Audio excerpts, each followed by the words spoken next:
On behalf of IGNCA and Ministry of Culture, I welcome you all for this webinar on the life and teaching of Shri Guru Nanak Dev Ji. As you all know that the IGNCA is organizing various programs for this 550th birth anniversary of Shri Guru Nanak Dev Ji. And in this continuation, today we have webinar in which the renowned speakers and authors and the Sikh scholars are participating. I am thankful to all of you to spare your precious time for this noble cause. Today on the list we have Dr. Harpal Singh Pannu sir, Dr. Iqbal Singh Lalpura sir, Shri Malkeet Singh Padam sir, and Shri V.S. Gill sahab. We would like to tell you that IGNCA has organized so far 16 programs till March 2020. And due to COVID-19, now we are on the virtual platform. We have organized 8 samagams, face-to-face 8 samagams, 7 lectures, and 1 Kavi Darbar. And after COVID-19, now we are organizing virtual seminars, virtual webinars, and virtual Kavi Darbars. I'm extremely thankful and grateful to MS IGNCA, Dr. Sachin Doshi ji and Dr. Chal Pandya ji for their support, for the continuous support to hold these programs. Now, I hand over this virtual platform to Shri Malkeet Singh Padam ji to coordinate the program. Thank you, sir. Shri Malkeet Singh Padam ji. ज्ञान ध्यान किस कर्म ना जाना, सार ना जाना तेरी, सबते वड्डा सतगुरु नानक जिन कल राखी मेरी। ज्ञान अंजन गुर दिया, अज्ञान अंधेर विनाश, हर किरपा ते संत भेटिया, नानक मन प्रकाश। गुरु रूप साध संगत जी, वाहिगुरु जी का खालसा, वाहिगुरु जी की फतेह। सारी संगत अज बहुत ही असीं भाग्यशाली हाँ ਜਿਹੜੇ ਇਸ ਮਹਾਮਾਰੀ ਦੇ ਜਿਹੜੀ ਦੁਨੀਆ ਦੇ ਅੰਦਰ ਛਾਈ ਹੈ ਉਸਦੇ ਚੱਲਦੇ ਹੋਏ ਵੀ ਅਸੀਂ ਸ੍ਰੀ ਗੁਰੂ ਨਾਨਕ ਦੇਵ ਜੀ ਮਹਾਰਾਜ ਜੀ ਦਾ 550 ਸਾਲਾ ਪ੍ਰਕਾਸ਼ ਪਰਵ ਸਾਡੇ ਬਹੁਤ ਹੀ ਸਨਮਾਨਿਆ ਤੇ ਆਦਰਣੀय ਪ੍ਰਧਾਨ ਮੰਤਰੀ ਸ੍ਰੀ ਮੋਦੀ ਜੀ ਦੀ ਇੱਛਾ ਅਨੁਸਾਰ ਤੇ ਉਹਨਾਂ ਦੇ ਆਦੇਸ਼ਾਂ ਅਨੁਸਾਰ ਸੰਸਕ੍ਰਿਤੀ ਮੰਤਰਾਲੇ ਤੇ IGNC ਭਾਰਤ ਸਰਕਾਰ ਦੁਆਰਾ 2019 ਤੋਂ ਲੈ ਕੇ ਹੁਣ ਤੱਕ ਬਹੁਤ ਸਾਰੇ ਗੁਰੂ ਨਾਨਕ ਦੇਵ ਜੀ ਦੇ ਪ੍ਰਕਾਸ਼ ਪਰਵ ਪ੍ਰੋਗਰਾਮ ਹੋ ਚੁੱਕੇ ਨੇ। ਉਸੇ ਲੜੀ ਵਿੱਚ ਅੱਜ ਜਿਹੜਾ ਹੈ ਪ੍ਰੋਗਰਾਮ IGNC ਦਾ ਆਨਲਾਈਨ ਕੀਤਾ ਜਾ ਰਿਹਾ ਹੈ। ਬਿਮਾਰੀ ਦੇ ਕਾਰਨ ਆਨਲਾਈਨ ਕੀਤਾ ਹੈ, ਨਹੀਂ ਤਾਂ ਸਾਰੇ ਹੀ ਪ੍ਰੋਗਰਾਮ ਔਨ ਗਰਾਊਂਡ ਹੋਣੇ ਸੀਗੇ। ਮੈਂ ਅੱਜ ਦਾ ਜਿਹੜਾ ਪ੍ਰੋਗਰਾਮ ਹੈ ਉਹਦੇ ਵਿੱਚ ਸਾਡੇ ਨਾਲ ਬਹੁਤ ਹੀ ਸੂਝਵਾਨ ਤੇ ਪਤਵੰਤੇ ਸੱਜਣ ਔਰ ਵਿਸ਼ੇਸ਼ ਸਾਡੇ ਮਹਿਮਾਨ ਡਾਕਟਰ ਹਰਪਾਲ ਸਿੰਘ ਜੀ ਪੰਨੂ ਜਿਹੜੇ ਪ੍ਰੋਫੈਸਰ ਨੇ religious study report centre Punjab ਦੇ, ਤੇ ਉਹਨਾਂ ਨੇ ਲਿਖਿਆ ਸੀ ਕਿ ਵੀ ਮੈਂ ਹਾਲੇ ਔਨ ਡਿਊਟੀ ਹੈਗਾ, ਗਲਤੀ ਨਾਲ ਲਿਖਿਆ ਗਿਆ ਸੀ ਰਿਟਾਇਰਡ, ਤੇ ਉਹਦੀ ਵੀ ਅਸੀਂ ਮਾਫੀ ਚਾਹੁੰਦੇ ਹਾਂ, ਰਿਟਾਇਰਡ ਲਿਖਿਆ ਗਿਆ ਸੀ। ਤੇ ਪੰਨੂ ਸਾਹਿਬ ਦੇ ਅੱਗੇ ਮੈਂ ਬੇਨਤੀ ਕਰੂੰਗਾ ਸੰਗਤਾਂ ਨਾਲ ਆਪਣੇ ਵਿਚਾਰ ਸਾਂਝੇ ਕਰਨ ਤੇ ਉਹਨਾਂ ਗੁਰੂ ਸਾਹਿਬ ਦੀ ਜਨਮ ਸਾਖੀ ਤੇ ਪ੍ਰਕਾਸ਼ ਪਾਉਣ। ਡਾਕਟਰ ਪੰਨੂ ਸਾਹਿਬ। मानयोग प्रधान जी गिल साहब, विद्वान वक्तागण और श्रोतागण भाइयों, वाहिगुरू जी का खालसा, वाहिगुरू जी की फतेह। आप सभी को गुरु नानक देव जी के 550 साला पूर्व की बहुत बहुत बधाई हो। मेरे में आपके सामने जो कुछ विचार रखने का प्लान हुआ था वो है जन्म साखी परंपरा। जन्म साखी परंपरा में गुरु नानक देव जी का स्वरूप क्या दिखाई देता है वो मैं थोड़ा सा डिस्कस करूंगा इस ब्रीफ टाइम में आपके साथ। सबसे पहले तो ये बता दूं कि सिखों की 4 जन्म साखियां हैं। हमारा बहुत पुरातन साहित्य है। ये चारों के नाम है पुरातन जन्म साखी, दूसरी भाई मेहरबान जी वाली जन्म साखी, तीसरी भाई बालाजी वाली जन्म साखी और चौथी भाई मनी सिंह जी वाली जन्म साखी। इन चारों जन्म साखियों में कोई बहुत अंतर नहीं है। हाँ, ऐसा है कि जिस तरह हुआ करता है हर एक आथर की अपनी अपनी शैली होती है, स्टाइल अलग अलग होता है। तो इन जन्म साखियों का सिर्फ स्टाइल अलग अलग है और खास इसमें अंतर नहीं है। लेकिन अगर हम चयन करें तो सबसे ज्यादा दिलचस्प भाई बालाजी वाली जन्म साखी है। उसमें दृष्टांत प्रसंग बहुत खूबसूरत हैं और शैली है जो वो लिटरेरी है। इसलिए घरों में सबसे ज्यादा सुरक्षित रखी जाने वाली जो पोथी है वो भाई बालाजी वाली जन्म साखी है। दूसरी बात जो मैं आपके सामने रखना चाहता हूँ वो ये कि जन्मसाखीकार ने हमें एक फार्मूला दे दिया है कि जन्मसाखी किस तरह पढ़नी है और किस तरह इसको समझना है। साखीकार लिखते हैं, जब आप गेहूं खाते हो तो गेहूं के साथ उसका घास फूस नहीं खाते। जब आप पशुओं के सामने घास फूस फेंकते हो तो घास फूस के साथ उसका गेहूं नहीं फेंकते। इन ग्रंथों में देवताओं के लिए अमृत भोजन है, मनुष्यों के लिए गेहूं है और पशुओं के लिए काफी सारा चारा है। ये फैसला आपने करना है, आप देवता हैं कि मनुष्य हैं कि पशु। सो ये सामग्री हर किस्म की है, इसमें हमने देखना है कि इसको अंडरस्टैंड किस तरह करना है। ये था हमारा मंगलाचरण। तो जन्म साखियों में आपके सामने कुछ दृष्टांत ऐसे मैं आप रखूंगा जो सिखों में संगत में बहुत प्रचलित हैं, बहुत सुने गए और सुनाए गए, लेकिन फिर भी उनमें ताजगी मौजूद है, ताजगी आपको दिखाई देगी। आपने एक साखी सुनी होगी कि गुरु नानक देव जी को पिताजी ने हट्टी खुलवाने के लिए, अपना कारोबार शुरू करवाने के लिए 20 रुपए दिए थे, और बजाय इसके कि वो उसका सामान लेके आते हट्टी में रखने के लिए, उन्होंने भूखे साधुओं को खाना खिला दिया। पिताजी को अपने बेटे की इन आदतों का, फराक दिली का, दयालुता का, लोगों की मदद करने का एहसास है, इसका पता था। इसलिए उन्होंने भाई बालाजी को बाबा जी के साथ भेजा। जब पता चला कि 20 रुपए उनकी हिसाब जाया कर रहा है, तो गुरु नानक देव जी को पिताजी ने अपने बेटे को पहले नहीं बुलाया, भाई बाला को बुलाया। पूछा, क्यों भाई, क्या किया 20 रुपयों का? उन्होंने कहा, जी मैंने तो बहुत मना किया था, बहुत कहा था कि पिताजी नाराज होंगे, ये पैसे नष्ट नहीं करने चाहिए, लेकिन मेरी बात ही नहीं मानी उन्होंने। कहने लगे 20 रुपए क्या होते हैं, इन साधुओं से बहुत मनोहर मंगलमयी वाणी मिलेगी, बोल मिलेंगे, वाक्य मिलेंगे, उनका कोई मूल्य नहीं। अगर 20 रुपए में मिल जाए तो हमारी किस्मत अच्छी। बात शब्द ये हमें धनी करेंगे, रुपये हमें धनी नहीं बनाएंगे। और ये कह के उनको सारा कुछ सामान लिया, सामग्री खरीदी और भोजन खिला के खा दिया। वापस आगे मैं क्या करता उसमें। फिर पिताजी ने पूछा, नानक इस वक्त है कहाँ? बताया, ये गांव के बाहर, तलवंडी गांव के बाहर छप्पड़ के किनारे, तालाब के किनारे भगवान का नाम ले रहा है, करतार का नाम ले रहा है। तेज कदम से पिता घर से बाहर निकले तो बेबे नान की पिता के पीछे पीछे तेज कदम चली। नान की बड़ी बहन थी गुरु नानक देव जी की। जब बाबा ने देखा पिताजी आ रहे हैं तो साखी में लिखा है, अदब ने खलोए गया, खड़े हो गए। आते ही पिता ने पूछा, क्या किया 20 रुपयों का? नानक ने कहा, पिताजी आपने कहा था ना खरा सौदा करना है, हम इसको आजकल सच्चा सौदा कहते हैं, साखी में खरा सौदा लिखा हुआ है। जी पिताजी आपने कहा था ना खरा सौदा करना है। भूखे साधु दिखाई पड़े रास्ते में, उनको खाना खिला दिया। साखीकार का वाक्य है, बाएं हाथ से दाएं गाल पर और दाएं हाथ से बाएं गाल पर 2 थप्पड़ रिसीव किए। आंसुओं की कुछ बूंदें जमीन पर गिरी। नानकी ने पिता का हाथ पकड़कर कहा, पिताजी घर चलें।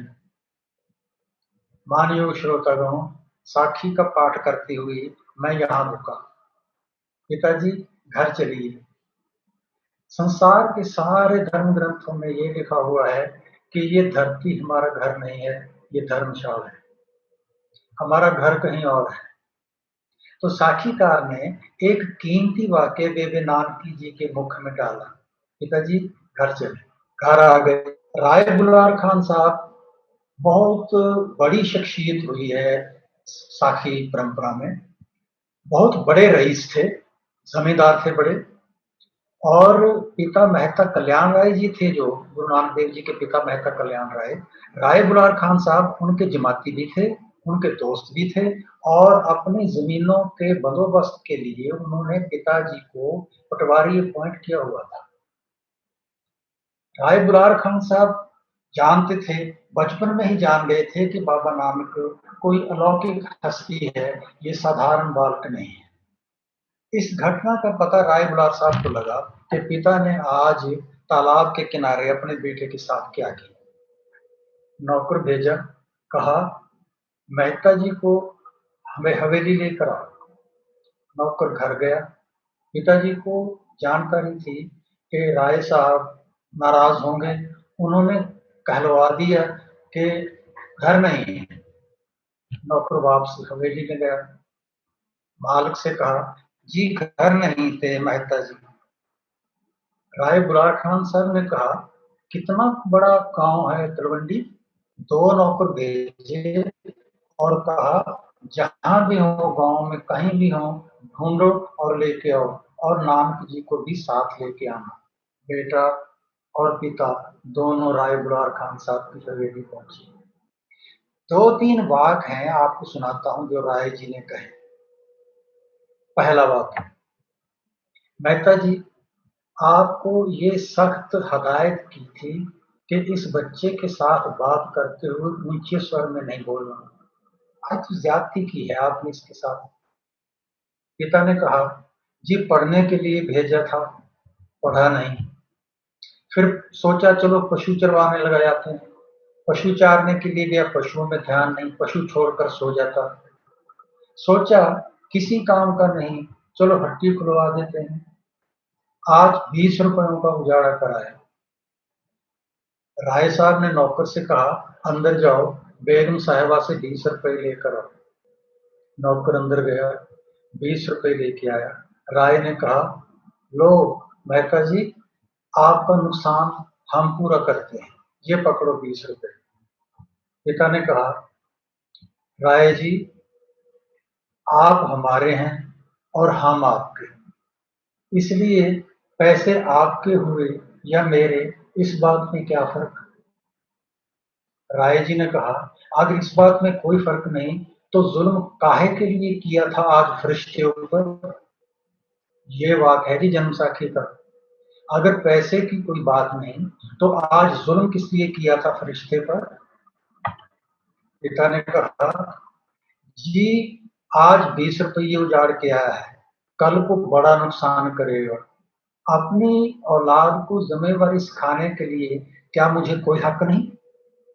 सुनिए सेंटेंस क्या है जी, आज 20 रुपयों का नुकसान करके आया है, कल को बड़ा नुकसान करेगा। राय ने कहा मेहता जी जो आपको दिखाई नहीं देता हमें साफ दिखाई देता है।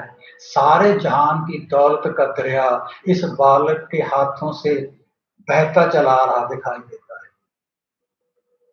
I repeat the sentence, Mehta ji जो आपको दिखाई नहीं देता हमें साफ दिखाई दे रहा है। सारे जहान की दौलत का दरिया इसके छोटे छोटे हाथों में से बहता चला आ रहा है। अगला सेंटेंस, मेहता जी आप इसको बेटा करके जानते हैं, मैं जानता हूं अल्लाह परवरदिगार हमारे गांव में हमारे से बातें करने के लिए आकाश से उतरा है। लास्ट सेंटेंस, मेहता जी आप हिंदू हो और मैं मुसलमान, इसलिए खामोश हूं, इसलिए चुप हूं। नहीं तो कई दफा दिल में आया कि आपके घर से इस बच्चे को मैं अपनी हवेली लेकर आऊं। आपको नहीं पता, मैं जानता हूं इसी की वजह से मेरा जहान बस रहा है। ये सेंटेंसेस हैं जो हमने साखीकारों से लिए। ये खजाना है जो बहुत से लोगों ने इग्नोर किया हुआ था। मैंने इसको संभाला, मैंने इसमें से हीरे मोतियों जैसे वाक्य निकाले। अगली साखी जो आपको सुनाता हूं, नौकरी करने के लिए सुल्तानपुर नवाब दौलत खान के पास आए। बहुत से हमारे श्रोताओं को इस बात का पता नहीं है कि बाबा जी की इंटरव्यू ली थी नवाब ने खुद। जब उनके सामने पेश किए गए तो पूछा कितनी तालीम हासिल की आपने। बाबा जी ने कहा जी हिंद की जानता हूं, तौर की जानता हूं, बही खाते का पूरा ज्ञान है। 3 आइटम्स बताई, हिंद की हिंदुस्तानी देवनागरी, तौर की पर्शियन, और बही बही खाता अकाउंटेंसी। जी हिंद की जानता हूँ, तौर की जानता हूँ, बही खाते का पूरा ज्ञान है। तो ये क्वालिफिकेशन बताई। फिर उनको मैनेजर अपॉइंट किया गया स्टेट के सबसे बड़े स्टोर का, अन्न का भंडार था जो स्टेट का। उन दिनों में कैश की आदान प्रदान कम हुआ करती थी, जिनसे तनख्वाह के रूप में भी अन्न अनाज दिया जाया करता था, इसलिए वो स्टोर बहुत बड़ा था। तो जिम्मेवारी संभाली, समय बीता, महीने गुजरे। माता पिता ने भाई मर्दाना को बुलाया और कहा कि आप सुल्तानपुर जाओ और नानक को कहो कि माता पिता याद करते हैं, परिवार याद करता है, परिवार से मिल के जाएं।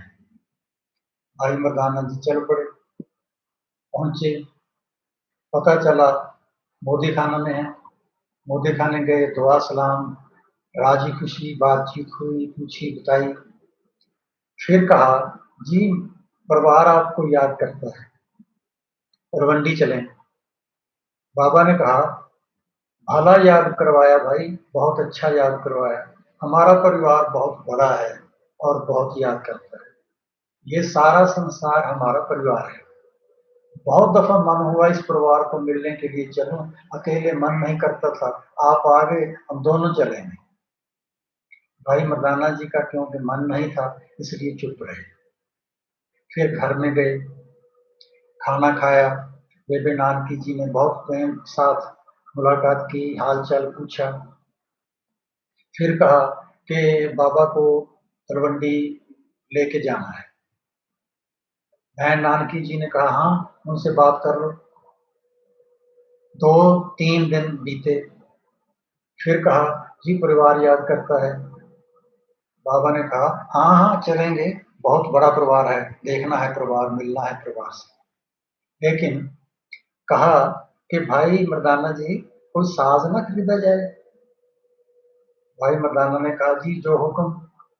बाबा ने कहा कौन सा साज खरीदें। भाई मर्दाना ने कहा जी जो आपको अच्छा लगे। बाबा ने कहा बाकी साज तो दुनियादारों के साज हो गए, रबाब गुरमुखी साज होगा, रबाब खरीदें। भाई मर्दाना ने कहा तो ठीक है जी। बाबा ने कहा तो जाओ भाई, जहां अच्छी रबाब मेरे ले आओ। भाई मर्दाना ने कहा कि बाबा पैसे तो, बाबा ने कहा पैसे तो है नहीं हमारे पास। भाई मर्दाना ने कहा जी उधार हमें कोई नहीं देता। हंस पड़े, कहने लगे हमारी जेब में तो कभी पैसा रहा ही नहीं भाई जी। चलो ऐसा करो कि आप बेबे नानकी जी के पास जाओ। शब्द भय बोल हैं, सवाली बनना अच्छा तो नहीं, लेकिन क्या करें भाई, गर्ज कार्य कराम भी है। गर्ज के मारे मांगने पड़ेंगे बेबे नानकी जी से पैसे। जाओ। घर गए, बेबे नानकी जी के पास गुजारी। बेबे नानकी ने कहा पैसे, चांदी के रुपये भाई मर्दाना जी की झोली में डालते हुए कहा भाई जी सरफा नहीं करना। सरफा कंजूसी। भाई जी सरफा नहीं करना, अच्छी रबाब खरीदने, अगर पैसे कम पड़े तो और लेके जाओ। एक क्यों, 1000 रबाब तुम्हारे ऊपर से कुर्बान। पैसे लेकर खुशी खुशी बाबा के पास गए। कहने लगे कि अब मैं कहीं से अच्छी रबाब ढूंढ के लाता हूं। 3-4 दिन बाद खाली हाथ वापस आए और कहा बाबा जिस तरह की आवाज आपकी है, उसके साथ देने वाली रबाब अच्छी किस्म की मिली नहीं कहीं से। बाबा ने कहा तो ऐसे करो, जाटों का एक गांव है आशिकपुर, वहां एक कारीगर है, साजिंदा है, उसका नाम है फिरंदा। हिंदू है, फेरू भी कहते हैं।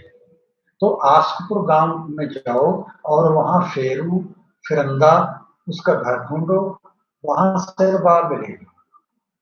भाई मर्दाना जी चल पड़े। गांव का रास्ता पूछा, गांव पहुंच गए। घर पूछा, घर पहुंच गए।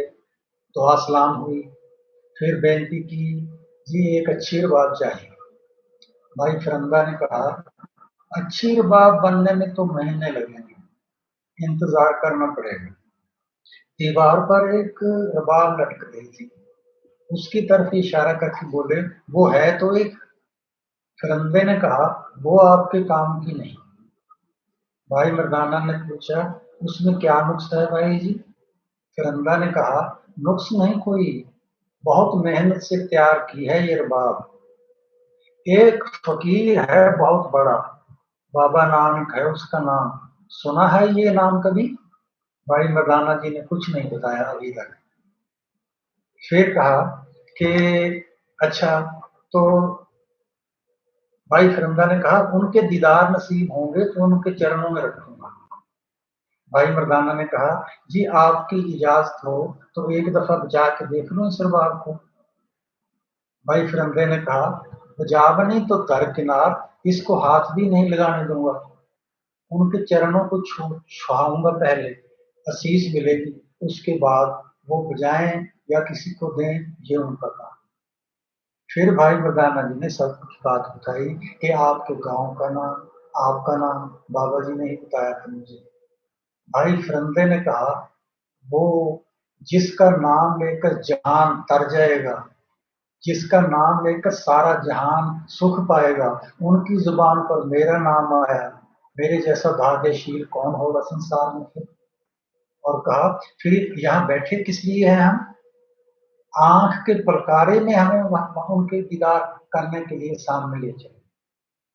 भाई मर्दाना को नहीं दी, रबाब उठाई, अपने कंधे पर लटकाई, आगे आके भाई मर्दाना, पीछे पीछे फिरंदा सुल्तानपुर आ गए। सुल्तानपुर गुरु महाराज के दर्शन किए, उनके चरणों में रबाब रखी। बाबा ने आशीष दी और पूछा, भाई कितनी कीमत है इस रबाब की, कितनी रकम तारी है? भाई फिरंदे कहा, जी दीदार, इसकी कीमत आपके दीदार है, सो वसूल हो गई। फिर आशीष मिली और अपने मुबारक हाथों से वो रुबाब उठा के भाई मर्दाना को देते हुए कहा, भाई जी आपको तार का गुण दे दिया आज। दूसरा वाक्य, इसको बेचना नहीं। तीसरा वाक्य, घर आए सवाली को खाली नहीं मोड़ना। तीसरा वाक्य सुनकर भाई मर्दाना जी हंस पड़े, कहने लगे, हम जैसे कंगालों के पास कौन आएगा सवाली बाबा, हमारे पास क्या है किसी को देने के लिए? बाबा ने कहा, जो दौलत आपको मिल गई है आज, जमाने तरसेंगे उसको हासिल करने के लिए। जो आपको मिला वो किसी को नहीं और मिलेगा। तो फिर बाबा ने कहा, बड़ा परिवार है भाई, तो उसको मिलना है हमने। चुप हो गए भाई मर्दाना। 4-5 दिन बीते, फिर बाबा ने कहा, चलो भाई चलते हैं संसार को मिलने के लिए। भाई मर्दाना ने कहा, जी हमारे बच्चे छोटे हैं, हम नहीं जा सकते। मैं तो तलवंडी चला, आप जाना चाहें संसार को मिलने तो आपकी इच्छा, मैं तो आपको रोक नहीं सकता। लेकिन बेबे नानकी जी को बता जाना। बेबे नानकी जी के पास गए घर, बताया कि बाबा अब दुनिया देखने के लिए जाएंगे, कितने सालों के बाद वापस आएंगे पता नहीं। जब ये खबर सुनी तो बेबे नानकी जी का बस अपने दिल ऊपर ना रहा। साखी में लिखा है, आंखें गंगा जमनी हो गई। भाई जयराम उनके पति थे। भाई जयराम जी रेवेन्यू ऑफिसर थे दौलत खान की कोर्ट में। उनको पता चला, ऑफिस छोड़कर घर आए। जब दशा देखी, हालत देखी, देखते ही कहने लगे, जी नानकी जी, जब कभी हम भटकते, आप हमें सहारा देते, हमें डोलने से बचाते। आज आप डोल गए हैं तो फिर हमारा क्या बनेगा? माननीय श्रोतागणों, ये 500 साल की लैंग्वेज है हमारे परिवारों की। अब देखते हैं ना, हम सेमिनार हो रहे हैं जेंडर बायस के अगेंस्ट, जेंडर इक्वालिटी के फेवर में। वो लैंग्वेज देखिए, रेवेन्यू ऑफिसर अपने अपनी बीवी को कह रहे हैं, जी नानकी जी, जब कभी हम भटकते तो आप हमें ढारस देते, ढारस बंधाते। अब आप डोल हुए हैं तो हमारा क्या बनेगा? नानकी ने कहा, जी बाबा चला है प्रदेशों में अकेला, और मर्दाना चला है गाँव। अगर भाई मर्दाना बाबा के साथ जाते तो मुझे किसी बात का फिक्र न था। अब हमारा दिल थमता नहीं, अब हमारा दिल ढाढ़स नहीं बनता। भाई जयराम जी ने कहा, क्यों भाई, आप क्यों नहीं जाते बाबा के साथ? भाई मर्दाना ने कहा, जी हमारे बच्चे छोटे हैं, उनके रिज़्क का कोई बंदोबस्त नहीं। भाई जयराम जी ने कहा, आज के बाद आपके बच्चे हमारे बच्चे हुए, श्री चंद को भी तो हमने गोद ले लिया है।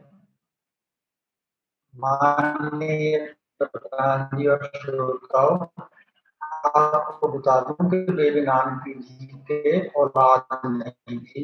उन्होंने बड़ा बेटा था जो बड़ा, जब कहा कि आपके बच्चे हमारे बच्चे हुए, फिर भाई मर्दाना ने कहा, अच्छा जी अगर ये बात है तो मैं आपका ताबेदार हूँ। फिर बात उठाई, बाबा जी के पास गए और कहा, जी बाबा जी हमें बड़ों का हुक्म हुआ है, मैं भी आपके साथ जाऊंगा। बाबा ने कहा, भला हुआ, भला हुआ भाई जी, आपके बगैर हमारा दिल नहीं करता था जाने को। तो भाई मर्दाना ने कहा कि तो भी बेबे नानकी जी से असीस लेकर जाएंगे, बिना बताए बिना आज्ञा लिए नहीं जाएंगे हम। बाबा ने कहा, भाई जी आपकी कोई बात हमसे मोड़ी नहीं जाती, फेरी नहीं जाती, मतलब इनकार नहीं होता।